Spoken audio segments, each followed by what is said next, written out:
जैसा कि अपन ने इंट्रो ले लिया था कि अपन ने स्टार्ट किया था जीआईटी इन्फेक्शन से। जीआईटी इन्फेक्शंस की अपन बात करते हैं, उसके अंदर मैंने इंट्रो आपको बता दिया था कि जीआईटी इन्फेक्शंस में अपन को क्या क्या पढ़ना है। अपन को पढ़ना है कि बैक्टीरियल के थ्रू जो होने वाले हैं, वायरल के थ्रू जो होने वाले और पैरासाइटिक के थ्रू जो होने वाले हैं। उसके बाद में अपन जैसे ही पॉइंट स्टार्ट करें बैक्टीरियल इन्फेक्शंस में, तो उसमें जो फर्स्ट जो टॉपिक आपका आता है वो आता है फूड पॉइजनिंग। तो आज अपन जो है फूड पॉइजनिंग की बात करते हैं कंप्लीट, तो आप इसमें बने रहे। बात करते हैं जो फूड पॉइजनिंग जो अपना क्या है टॉपिक है, फूड पॉइजनिंग करके एक टॉपिक है। उसके अंदर जो मेनली अपन को क्या क्या पढ़ना है वो पढ़ना है, अपन को डेफिनेशन पढ़नी है और एजेंट्स पढ़ने हैं फूड पॉइजनिंग के, कौन कौन से एजेंट्स हैं जो फूड पॉइजनिंग करते हैं। और एक उसमें आता है स्टेफाइलोकोकल फूड पॉइजनिंग, एक बैसिलस सीरस इन्फेक्शन की जो फूड पॉइजनिंग है वो है बोट्यूलिज्म और माइकोटॉक्सिकोसिस। ये जो मेन टॉपिक है आपके अंदर किसके अंदर, फूड पॉइजनिंग के अंदर। उसके अंदर से आपके जो इंपॉर्टेंट टॉपिक है वो है बैसिलस सीरियस का जो इन्फेक्शन है वो आपका इंपॉर्टेंट टॉपिक है, बोट्यूलिज्म का इंपॉर्टेंट टॉपिक और माइकोटॉक्सिकोसिस जो है आपका। ये तीनों जो टॉपिक है वो आपके क्या है इंपॉर्टेंट टॉपिक है। इन टॉपिक की अपन क्या करनी है मेनली बात करनी है, ओके। पर तो मैं थोड़ा थोड़ा आपको सबको पढ़ाऊंगा, उससे क्या रहे आपको कोई दिक्कत नहीं है एमसीक्यू प्रिंदा ब्लैक्स में भी। तो बात करते हैं पहला जो टॉपिक है वो है अपन क्या है डेफिनेशन क्या होती है फूड पॉइजनिंग की। डेफिनेशन की हम अगर बात करते हैं तो food poisoning refers to an illness acquired through consumption of food और ड्रिंक जो कि कॉन्टामिनेट है किससे, या तो माइक्रो ऑर्गेनिज्म हो सकता है या उसका कोई टॉक्सिन हो सकता है। क्या बताया कि फूड पॉइजनिंग वह होती है कोई इलनेस हुई अपन को कॉन्टामिनेशन होने से फूड से, या फिर उस या तो माइक्रो ऑर्गेनिज्म या फिर उसका कोई टॉक्सिन आया।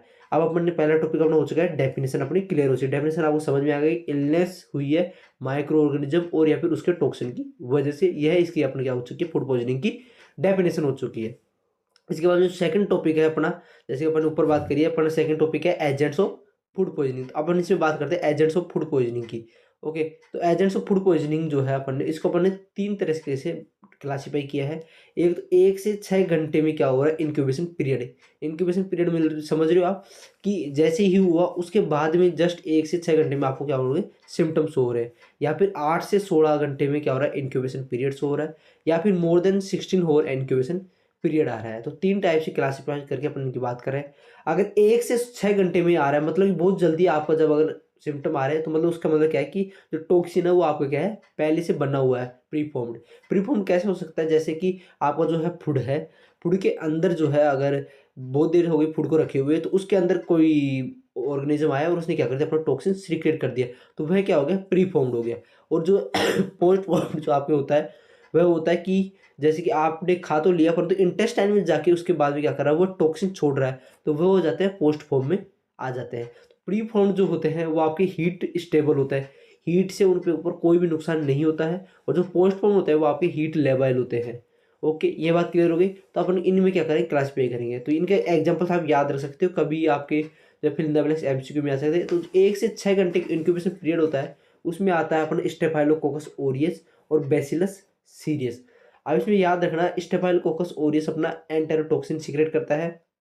बैसिलस सीरियस जो है उसका अगर इमेटिक टॉक्सिन है, इमेटिक टॉक्सिन मतलब समझ रहे हो वोमिटिंग से रिलेटेड वाला जो टॉक्सिन है वह आता है किस में अंदर 1 से 6 घंटे वाले में आता है। परंतु बैसिलस सीरियस का जो डाईहेरियल टॉक्सिन है वह आपके किस में आता है, वो आता है आपके 8 से 16 घंटे का इंक्यूबेशन पीरियड वाला जो आपका है उसके अंदर आता है। तो इस बात का विशेष ध्यान रखिएगा कि बैसिलस सीरियस दोनों तरह के टॉक्सिन सीक्रेट करता है, दो तरह के टॉक्सिन सीक्रेट करता है बैसिलस सीरियस, एक इमेटिक टॉक्सिन एक डायहेरियल टॉक्सिन, तो वो अलग अलग क्लासीफाई होते हैं। इसके साथ में आता है क्लोस्ट्रिडियम परफ्रिंजेस जो कि अल्फा टॉक्सिन एंटेरोटॉक्सिन सीक्रेट करता है। जैसे क्लोस्ट्रिडियम के बारे में अपन ने पिछले वीडियो में देखा था कि गैस गैंग्रीन बनाता है, टाइप सी स्ट्रेन का जो है बीटा टॉक्सिन है वो गैस गैंग्रीन। और यहाँ पर जो अल्फा टॉक्सिन है आपका एंटेरोटॉक्सिन वो क्या करता है फूड पॉइजनिंग से रिलेटेड है। इसके बाद जो थर्ड जो अपना क्लासिफिकेशन है वो है more than 16 hour incubation period जिसका हो, उसके अंदर क्या होगा पोस्ट फॉर्म्ड होगा हीट लेवल होगा एक्सेप्ट, ये आपका एमसीक्यू बन जाता है, एक्सेप्ट किसको क्लोस्ट्रिडियम बोटुलिनम C2, ये हीट लेवल नहीं होता, ये हीट लेवल नहीं होता। इसकी बात देना, बाकी इसके अंदर और आ जाएंगे विब्रियो कोलेरा, जितने भी आपके बाकी बचे हुए हैं वो मोर देन 16 ओवर में आ जाएंगे। Enterotoxin E coli, entero haemorrhagic E coli, non typhoidal salmonella, ये सारे आपके किस में आ जाएंगे एक से वो जो है more than 16 over incubation period में आ जाएंगे। तो इन बात की आप याद रखना कि ये क्या हो गया अपने एजेंट्स हो गए किसके फूड पॉइजनिंग की, अपने तीन तरह से क्लासीफाई किया है। और इनके अंदर ये आपको जो एग्जाम्पल याद रखना है वो मेनली बैसिलस सीरियस का याद रखना है और एक एक एग्जाम्पल लेके याद रखना, बाकी जो भी आपका है वो more than 16 hour incubation period के अंदर आएगा। एक जो चीज़ होती है एक आती है मोरगेनेला मोरगेली आती है जो कि स्कॉर्बोइड फूड पॉइजनिंग में होती है। इसको याद रख लेना, ये एमसीक्यू में आपके आ जाता है। कौन? मोरगेनेला मोरगेनेली, ये स्कॉर्बोइड फूड पॉइजनिंग में रिलेटेड है। इतनी बात होगी क्लियर। तो अपन ने अपने क्या है 2 टॉपिक क्लियर कर लिए हैं अभी तक। अपन ने कर लिया डेफिनेशन क्लियर कर ली और अपन ने कर ली एजेंट्स कौन कौन है फूड पॉइजनिंग के। अब जो अपन बात करेंगे कि staphylococcal food poisoning, bacillus cereus infection, botulism micro, इनके ऊपर क्या आ सकता है आपके 5 नंबर का क्वेश्चन भी आ सकता है। और बोtulism के अंदर एक टॉपिक होता है फूड फूड बोtulism एक करके टॉपिक है, उसके ऊपर भी 2 नंबर का क्वेश्चन आ जाता है। ये पीवाईक्यू है आपका। और माइकोटॉक्सिकोसिस, इस पे भी क्या आपका पीवाईक्यू आया हुआ है। तो इन 2 की अपन स्पेशल बात करेंगे, परंतु देखेंगे सबको 5 नंबर पे भी आ सकता है। बात करते हैं अपन पहला जो टॉपिक है वो है स्टेफाइलोकोकल फूड पॉइजनिंग। स्टेफाइलोकोकल में अपन नॉर्मल बात याद रख सकते हैं, कितना इंक्यूबेशन पीरियड है, 1 से 6 घंटे इंक्यूबेशन पीरियड है। इसका जो टॉक्सिन है वो एंटेरोटॉक्सिन है, और क्या होता है वो प्री फॉर्म्ड होता है और हीट स्टेबल होता है। इतनी बात आपको याद रही है। फिर अब बात करें, जैसे मैंने पहले बताया कि हीट स्टेबल होता है और प्री फॉर्म्ड है, तो कब बना? जब फूड लॉन्ग टाइम तक रखा हो। तो ये बात हुई, if food is left for a long time after cooking the organisms get an opportunity to multiply and produce क्या कर देते हैं? एंटेरोटॉक्सिन क्या कर देते हैं? वो प्रोड्यूस करते हैं। अब एंटेरोटॉक्सिन के बारे में इसने क्या क्या बता रखा है? एंटेरोटॉक्सिन इसका क्या है? हीट स्टेबल है और गैस्ट्रिक जो जूस है ना उसके लिए भी क्या है? ये रेजिस्टेंट है। तो it is explain by nearly 50% of the staphylococcus के जो स्ट्रेंथ के जो है उसमें 50% में एंटेरोटॉक्सिन दिखाई देता है। ये प्रीफॉर्म टॉक्सिन है, so that it can act, इसलिए क्या होगा जल्दी काम कर जाएगा। पहले से बना हुआ जब अपन ले रहे हैं तो रैपिडली एक्ट करेगा। As a result incubation period भी उसका क्या हो जाता है? अपना शॉर्ट रहता है, 1 से 6 घंटे ही रहता है। एंटेरोटॉक्सिन के बारे में लिख दिया। फिर इसके बाद में अपन इसमें लिख देंगे क्या? Site of action.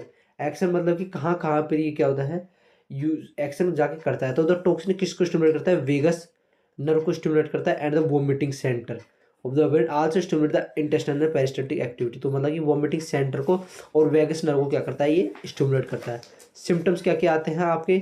सिम्टम्स आते हैं इसमें आपके वोमिटिंग, डायरिया, हाइपोटेंशन हो सकता है, डिहाइड्रेशन हो सकता है, परंतु इसके अंदर क्या नहीं आएगा? फीवर आपका नहीं आएगा। ये ध्यान रखना, फीवर इसमें नहीं आने वाला। Vomiting, diarrhoea, hypotension. अगर फूड पॉइजनिंग से रिलेटेड कोई क्वेश्चन आता है, आपको सिम्टम पता नहीं है, तो वोमिटिंग, डायरिया, एब्डोमिनल क्रैम्प्स आप लिख सकते हो। इसके बाद में सोर्सेज, जहाँ से ये हो सकता है, तो सोर्सेज में इसके अंदर है ham, poultry, salad, mayonnaise, pastries and dairy product जो उससे रिलेटेड है वो सारे स्टेफाइलोकोकल फूड पॉइजनिंग आते हैं। अब इसकी जब सीरो टाइप अपन करके देखते हैं तो 15 टाइप इसमें क्या होता है? सीरो टाइप्स होते हैं, जिसमें अपन याद रखने की जरूरत नहीं। ABCDE होते हैं और GHIJKLMNOP होता है। ऐसे करके कितने स्टैंड होते हैं? टोटल आपके 15 स्टैंड होते हैं। सारे जो है सुपर एंटीजन के काम करते हैं, जैसे कि आपने इम्यूनिटी पढ़ रखा है, सुपर एंटीजन की तरह ये क्या करते हैं? ऐड करते हैं। जो टाइप ए होता है वो मोस्ट कॉमन होता है फूड पॉइजनिंग करने के लिए, और जो टाइप एफ है वो फूड पॉइजनिंग नहीं करता, वो टॉक्सिक शॉक सिंड्रोम करता है। डिटेक्शन डिटेक्शन एलाइजा और लेटेस्ट एग्लूटिनेशन टेस्ट से आप कर सकते हैं, मल्टीप्लेक्स PCR। ट्रीटमेंट इसमें क्या करता है अपन? इलेक्ट्रोलाइट जो इम्बैलेंस हुआ है उसको फ्लूइड को अपन को क्या करना है? करेक्शन देता है, मतलब कि ORS वगैरह अपन इसमें देते हैं। ये बात हो गई किसी स्टेफाइलोकोकल फूड पॉइजनिंग की। अपन ने बात कर ली स्टेफाइलोकोकल फूड पॉइजनिंग। इसके अंदर आप डेफिनेशन में ये लिख सकते हैं कि फूड को लंबे टाइम तक रखा उसकी वजह से हो गई। एंटेरोटॉक्सिन के बारे में लिख देंगे। इसके बाद में साइट ऑफ एक्शन क्या है कि वेगस नर्व पे जाके स्टिमुलेट करती है। इसके सिम्टम आगे, इसके सोर्सेज हो गए और सीरोटाइप हो गए। इसके बाद डिटेक्शन और ट्रीटमेंट। परंतु जो स्टेफाइलोकोकल फूड पॉइजनिंग इतना ज़्यादा इंपॉर्टेंट नहीं है, फिर भी आप इसको ऊपर से देखोगे तो याद आपको हो जाएगा, आप लिख सकते हो। अब इसके बाद में देखते हैं अपन जो इम्पोर्टेंट है थोड़ा, वो है बैसिलस सीरियस का फूड पॉइजनिंग। इस पर कम लगभग 5 नंबर का क्वेश्चन हमेशा आ जाता है, कभी कभी 5 नंबर क्वेश्चन, तो आप इसको ध्यान से देखिए। बैसिलस सीरियस इंपॉर्टेंट एजेंट है फूड पॉइजनिंग, इसको याद रखने की कोई जरूरत नहीं है। 2 टाइप्स ऑफ टॉक्सिन, ये याद रखना, 2 टाइप ऑफ टॉक्सिन सीक्रेट करता है बैसिलस सीरियस, डायरियल टॉक्सिन और इमेटिक टॉक्सिन। डायरिया टॉक्सिन जो डायरियल टाइप जो फूड पॉइजनिंग करेगा, और इमेटिक टॉक्सिन इमेटिक टाइप की फूड पॉइजनिंग। अब इनके दोनों की जो है डिफरेंस है, उस पर क्वेश्चन भी आ सकता है, और आप अगर बैसिलस सीरियस आता है तो उसके अंदर भी आप ये लिख सकते हो। क्या बैसिलस सीरियस का डायरियल टाइप है तो, और इमेटिक टाइप है, तो इनके अंदर इंक्यूबेशन पीरियड, जैसे मतलब इमेटिक मतलब कि वोमिटिंग जल्दी होगी, खाते ही वोमिटिंग हो जाएगी, तो मतलब कि इसका इंक्यूबेशन पीरियड 1 से 5 घंटे, 1 से 6 घंटे आप इसमें लिख सकते हो। इसका जो इंक्यूबेशन डायरियल टाइप है वो है 8 से 16 घंटे, कोई दिक्कत यहाँ तक। अब बात करते हैं टॉक्सिन। टॉक्सिन की जैसे मैंने पहली बात करी, डायरियल टाइप का टॉक्सिन जो है इसका, वो कैसा है? इंटेस्टाइन में जाके सीक्रेट हो रहा है, प्रीफॉर्म्ड नहीं है। वोमिटिंग वाला क्या है? पहले से बना हुआ है, तो वो क्या है? अपना प्रीफॉर्म्ड टॉक्सिन है। डाइट में बन रहा है और स्टेट स्टेबल रहेगा। ये पूरी सीक्वेंस आपको याद हो जाएगी। पहले बना है तो स्टेट स्टेबल रहेगा और डाइट के अंदर रहता है। ये पोस्ट फॉर्म होता है, हीट लेबाइल होता है, इसमें कोई दिक्कत। इसके बाद फूड आइटम्स में बात करूँ, जहाँ जहाँ से अपन कौन सा डायरियल डायरियल जो टाइप है वो ले सकते हैं, वो meat, vegetable, dried bean, cereals में। और जो इमेटी टाइप है वो अपना किससे मिलता है, फ्राइड राइस से हो जाता है। इसके बाद में क्लिनिकल फीचर्स की मैं अगर बात करता हूँ, डायरियल टाइप है तो डायरिया करेगा, फीवर, एब्डोमिनल क्रैम्प्स आपको बता दोगे। इसके अंदर वोमिटिंग, वो इमेटिक टाइप का है, वोमिटिंग से रिलेटेड है, वोमिटिंग और एब्डोमिनल क्रैम्प्स। सीरो टाइप से इन्वॉल्व याद रखो तो रख लेना, 2, 6, 8, 9, 10, 12 इसके अंदर होते हैं, और 1, 3, 5 जो है आपका इमेटिक टाइप में होते हैं। तो ये इसका जो डिफरेंस है, इस टेबल को आप याद रखेंगे तो थोड़ा अच्छा रहेगा आपके लिए, क्योंकि यह जो टेबल है आपकी ये बहुत हेल्प करेगी। अगर सीधा क्वेश्चन भी आ सकता है, डायरियल टाइप और इमेटिक टाइप जो बेसिलस सीरियस है, इसके ऊपर डिफरेंस लिखो, 2 मार्क्स का क्वेश्चन, और या फिर आपको 5 नंबर का है तो उसके अंदर भी ये बहुत हेल्प करेगा। इसके बाद में मैं अगर आपकी बात करता हूँ अदर मैनिफेस्टेशंस, तो ये क्या कर सकता है, बेसिलस सीरियस ओक्यूलर डिजीज, मतलब कि आई से रिलेटेड डिजीज कर सकता है, कैराटाइटिस और पेनोप्थेल्माइटिस, जिससे आपका क्या हो सकता है, लॉस ऑफ विजन हो सकता है। जो विजन है मतलब जो दिखाई देना है वो क्या हो सकता है, लॉस हो सकता है। सिस्टमिक इन्फेक्शन कर सकते हैं, एंडोकार्डाइटिस, मेनिंजाइटिस, ओस्टियोमाइलाइटिस और निमोनिया कर सकते हैं। इनके चांसेस जो होते हैं लेस होते हैं, पर ओक्यूलर डिजीज ये आराम से कर सकता है। ये अदर मैनिफेस्टेशन आप याद रख लेंगे। लैब डायग्नोसिस क्या है, अपन इसको कहाँ से आइसोलेट करेंगे, फीसेस से आइसोलेट करेंगे, और सेलेक्टिव मीडिया यूज करके इसको अपन करेंगे, तो वह MYP, एम से याद रख सकते हो मैनिटोल, वाई से एगयोग, पी से पोलीमाइक्सिन बी और फिनोल रेड, और ए से हो गया आपका अगार। ये जो बेसिलस सीरियस है वो क्या है, gram positive spore bearing motile bacillus है। ट्रीटमेंट की मैं अगर बात करता हूँ इसमें, तो वो आता है आपका क्लाइंडामाइसिन, एरिथ्रोमाइसिन, वैनकोमाइसिन, टेट्रासाइक्लिन। ये जो है अपने किसकी बात कर ली सारी, ये बात कर ली सारी अपने किसकी, बेसिलस सीरियस की। बेसिलस सीरियस के बारे में अपन ने पहले तो उसमें बता दी कि इंपॉर्टेंट टाइप फूड पॉइजनिंग है, 2 टाइप के टॉक्सिन, डायरियल टाइप और इमेटिक टाइप करता है। इनके बीच में अपन ने क्या बता दिया, डिफरेंस बता दी कि कहाँ कहाँ से हो रहा है, इंक्यूबेशन पीरियड क्या है, टॉक्सिन कैसा है, और फूड आइटम अदर मैनिफेस्टेशन बता देंगे। उसके बाद लैब डायग्नोसिस और ट्रीटमेंट। तो ध्यान रखना, बेसिकली सीरियस इंपॉर्टेंट है, इसके ऊपर 5 नंबर का क्वेश्चन आ जाता है, तो इसे ध्यान से कर ले। इसके बाद में अगर मैं आपकी बात करता हूँ, वो आता है आपका क्या, बोटुलिज्म में से मेनली जो क्वेश्चन अभी तक जो आता है वो फूड बोटुलिज्म में से आता है, क्योंकि टाइप है बोटुलिज्म का, पर तो आप इसको फिर भी देख लो, अगर कभी क्वेश्चन आ जाए तो। वो है बोटुलिज्म किसकी वजह से होता है, क्लोस्ट्रीडियम बोटुलिनम की वजह से होता है। ग्राम पॉजिटिव है वही, स्पोर फॉर्मिंग है, और ओब्लिगेट एनारोबिक बेसिल है, मतलब कि हमेशा क्या रहता है, ये एनारोबिक ही रहता है। पैथोजेनेसिस कैसे है, जो क्लोस्ट्रोबोटुलियम है वो आपका नॉन इन्वेसिव होता है, और ये जो है एक न्यूरोटॉक्सिन प्रोड्यूस करता है जिसका नाम है बोtulinum बीटी टॉक्सिन। 8 सीरोटाइप इसके अंदर होते हैं। बीटी टॉक्सिन अपना कहाँ गया, ब्लड में गया।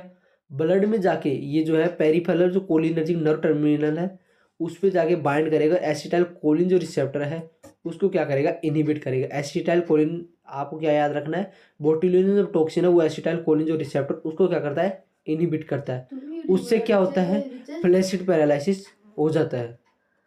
उससे क्या हो जाता है, फ्लैसिड पैरालिसिस हो जाता है। और ये बात ध्यान रखना कि ये सीएनएस को अफेक्ट आपका नहीं करता है।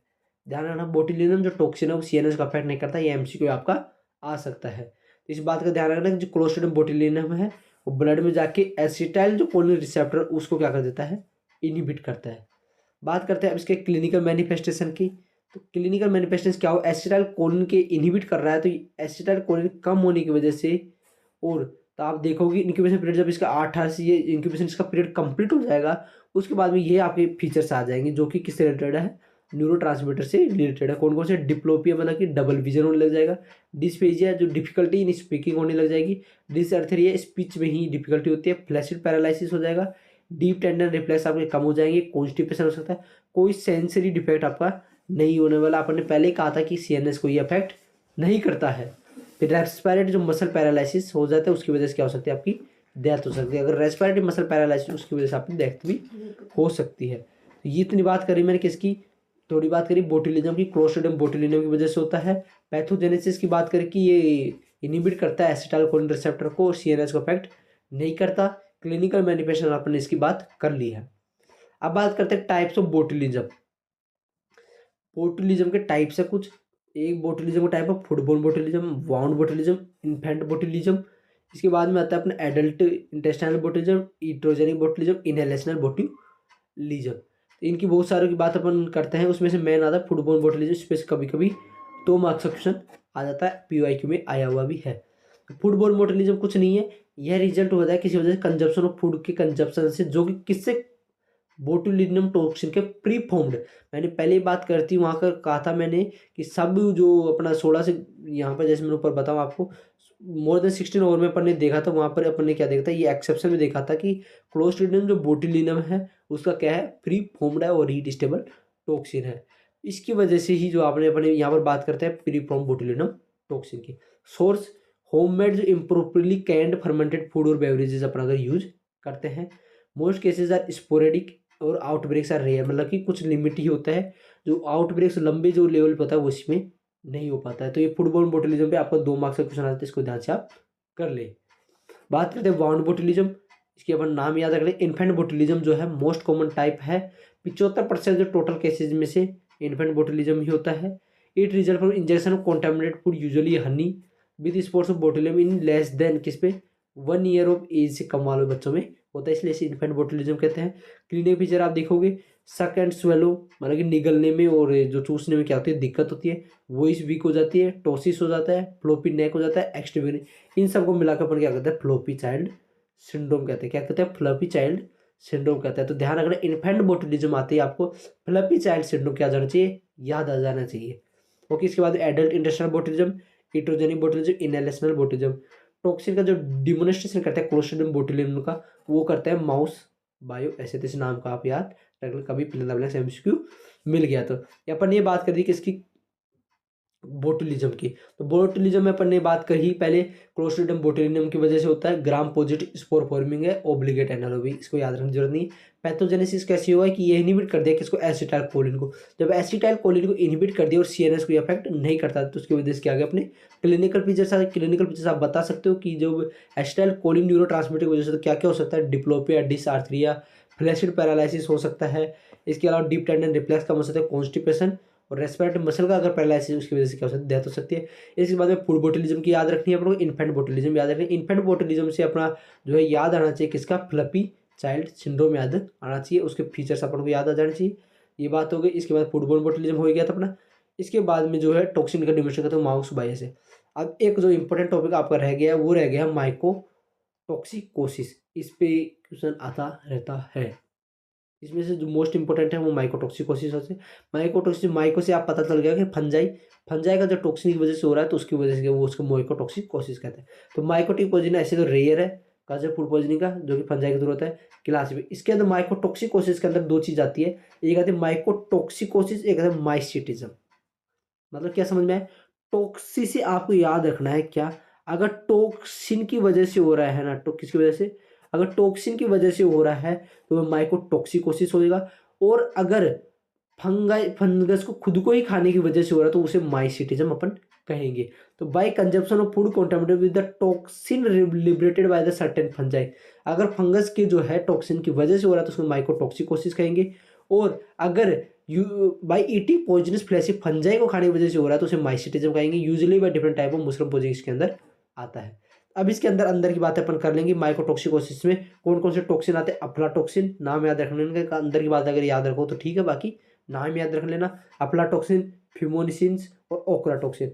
अफ्लाटॉक्सिन जो है एस्परजिलस फ्लेवियस के थ्रू होता है प्रोड्यूस, हिपेटोमा और सिरोसिस कर देता है, मतलब लीवर का कैंसर हो जाता है प्रोड्यूस बाय ये फिजियोरियम मोनिफिलेरी, और कार्सिनोमा कर देते हैं, ईसोफेगस का कार्सिनोमा कर देते हैं। और ओक्राटॉक्सिन एस्परजिलस ओक्रासिस, इसमें नेफ्रोपैथीज आ जाती है।